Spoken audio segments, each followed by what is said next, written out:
Assalamualaikum warahmatullahi wabarakatuh dan salam penulisan kepada semua sahabat penulis. Hari ini saya Eva Rina dari Pejabat Pendidikan Daerah Batang Padang akan berkongsi tentang perjalanan saya sebagai seorang penulis. Baiklah, tajuk saya pada hari ini ialah menulis sebagai terapi diri. Baiklah, saya ingin berkongsi tentang bagaimana saya bermula. Ketika saya berada di sekolah menengah, kawan baik saya ialah Rahayu binti Ahmad Tosirin. Kami berdua telah mencabar diri untuk memasuki satu pertandingan menulis sajak anjuran pusat semua sekolah. Dan yang paling mengujarkan, kami telah menjadi johan. Bermula di situlah minat saya dalam bidang penulisan mula tumbuh mekar. Dan apabila saya masuk universiti, major saya adalah bidang kaunseling. Namun minor saya adalah bahasa Melayu. Mungkin disebabkan kekangan masa, minat dan peluang saya menulis terhenti seketika. Dan tidak berhenti di situ. Apabila saya mula bekerja, akhirnya Allah telah menemukan saya dengan beberapa orang insan yang bertanggungjawab mendorong saya untuk mula menulis semula. Insan pertama adalah Muhammad Fazli Muhammad Fairuz. Beliau merupakan seorang wartawan ketika itu bagi majalah Wadah Siswa. Saya ingat lagi kata-kata Fazli kepada saya, "Kak Eva, buat sahaja, tulis sahaja."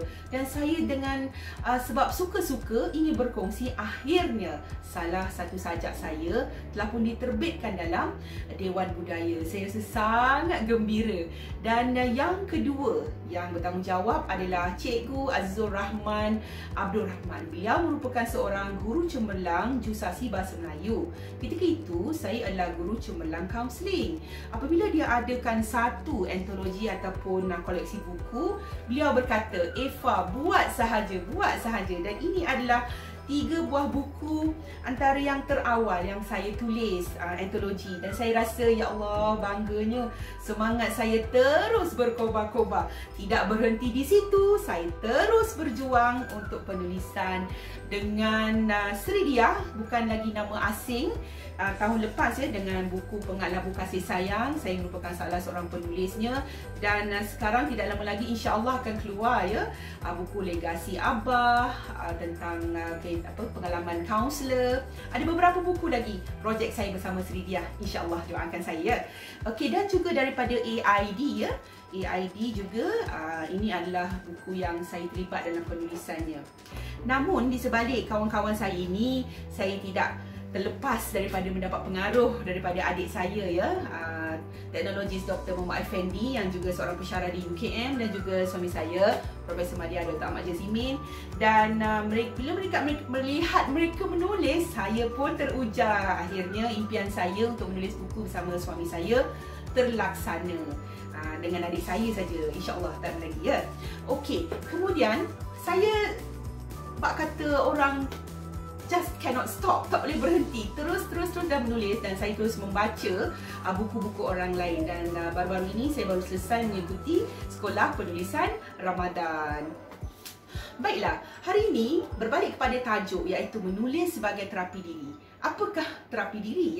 Apakah menulis dan terapi diri itu? Bagi pandangan saya, dengan menulis membuatkan saya rasa gembira. Okey, sama kerana saya berasa macam self-care untuk diri saya. Bagaimana ingin memulakan terapi tersebut? Yang pertama saya cadangkan, rakan-rakan boleh ada sebuah buku. Buku ni dan menulislah. Yang kedua, menulis tanpa terlalu memikirkan tentang tata bahasa. Kita tulis sahaja Dah ada buku, kita tulis saja. Nak tulis dengan apa? Dengan pen warna, pensel warna, dengan krayon. Sekejap lagi saya akan menunjukkan bagaimana saya memasukkan elemen lukisan dan penulisan hingga membantu menjadikan penulisan ini sebagai satu terapi. Dan bila saya melakukan penulisan ini, saya melakukan biasanya sebelum tidur, lebih kepada jurnal kesyukuran. Mungkin sahabat-sahabat pernah dengar tentang jurnal kesyukuran. Maksudnya saya menulis apa yang saya syukurkan pada hari itu. Okey. Jadi saya ingin berkongsi dengan sahabat-sahabat di luar sana.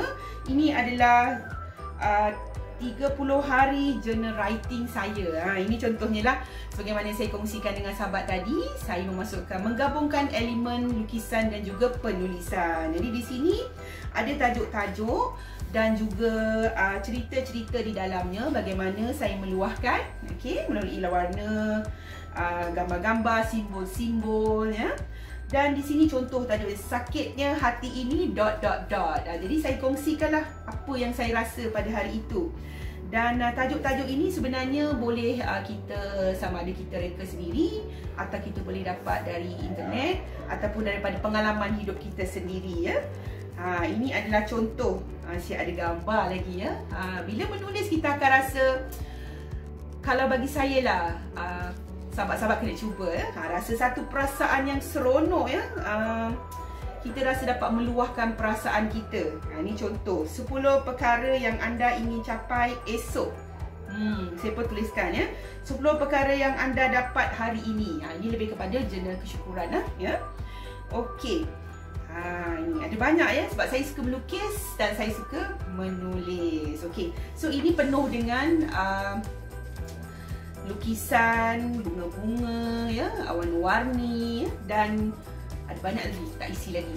Jadi saya mencadangkan sahabat-sahabat membeli buku yang kosong, tidak ada garis-garis, ya, tapi terpulanglah. Tapi bagi saya suka menulis untuk terapi diri saya suka yang kosong, ya. Okey, ini adalah contoh yang kedua. The Touch of Me, Love is Something. Ini juga, ya. So yang ini saya bermula dengan my expression. Maksudnya menulis tu adalah ekspresi diri saya. Saya bermula dengan lukisan-lukisan dan kemudian ada penulisan, penulisan. Saya tulis apa yang saya rasa. Saya tidak fikirkan tentang grammar. Ini saya tulis dalam bahasa Inggeris, ya. Yang ini saya tulis dalam bahasa Melayu, macam campur terpulang, ya. Kalau nak tulis Jawi pun boleh, ya. Okey. So ini ketika saya sedih, ya. Ketika saya sedih. Okey, lepas tu saya campurkan dengan gambar-gambar sekali. Dan masa menulis ini, kita berkemungkinan tertawa seorang diri, kita berkemungkinan menangis. Biarkan, let go benda tu, ya. Dan kadang-kadang alasan yang diberikan adalah kaitan menulis dan lukisan. Maknanya faham lah, kan. So nama pun untuk kita terapi diri dan untuk meluahkan perasaan. Jadi sebenarnya di samping ini, apabila saya membuat penulisan ini sebagai terapi, saya mendapat impak kelegaan, dapat rasa kelegaan. Contohnya di sini, apabila saya dapat meluahkan pengkongsian saya di dalam buku ini. Buku ini adalah berkaitan dengan travelog dakwah, di mana saya berkongsi pengalaman saya, bagaimana saya dan keluarga saya duta kecil berdakwah di Amerika Syarikat ketika kami tinggal di sana. So saya adalah satu-satunya kaunselor di seluruh Malaysia yang menulis. Alhamdulillah diberi peluang, syukur Allah Ta'ala. Okey, yang kedua, apabila saya menulis, selain daripada terapi diri, saya Alhamdulillah diberi kekuatan untuk menginspirasikan kawan-kawan saya. Ini adalah buku 50 panduan self-care, bagaimana saya dan rakan-rakan kaunselor pendidikan di seluruh negeri Perak yang diketuai oleh Haji Zulkifli, Ketua Kaunselor Pendidikan Negeri Perak. Kami bersama-sama menulis buku ini. Bermula dengan apa? Menulis minat dan juga sebagai terapi, akhirnya menghasilkan sebuah buku hasil daripada inspirasi kepada orang lain. Okey, dan ini juga ketika saya berada di PPD, untuk pengalaman saya sebagai pengacara, saya zahirkan dalam penulisan. Pengalaman-pengalaman yang terdahulu membantu saya untuk menghasilkan lebih banyak, lebih dan lebih. Dan ini juga buku saya bersama sahabat saya, Siti Soraya binti M. Horsi. Buku ini telah terjual hampir 1000 unit di seluruh Malaysia. Bagaimana menulis itu membantu saya, ya, dan rakan saya untuk terus berkarya. Okey. Dan jika tuan-tuan dan puan-puan tengok tadi, ya, yang saya kongsikan tadi itu lebih bersifat penulisan kreatif. Ada juga saya berkongsi hasil sebagai terapi diri saya, menulis seperti mana saya sebutkan tadi. Saya tidak boleh berhenti. Orang kata apa? Gian menulis. Kalau tak menulis tu rasa macam dia tak kena, ya. Jadi saya juga menulis ketika COVID-19 sebagai terapi diri. Berkurung di rumah waktu PKP, ya. Orang lain mungkin stres, saya terus menulis kerana menulis adalah terapi diri saya. Okey. Dan ini juga selain daripada itu penulisan tentang inovasi-inovasi saya. kita. Jadi saya rasa itulah perkongsian saya dengan sahabat-sahabat di luar sana, bagaimana menulis itu boleh menjadi terapi diri. Ayuh cuba menulis, dan harapan saya adalah untuk menghasilkan buku solo, buku saya.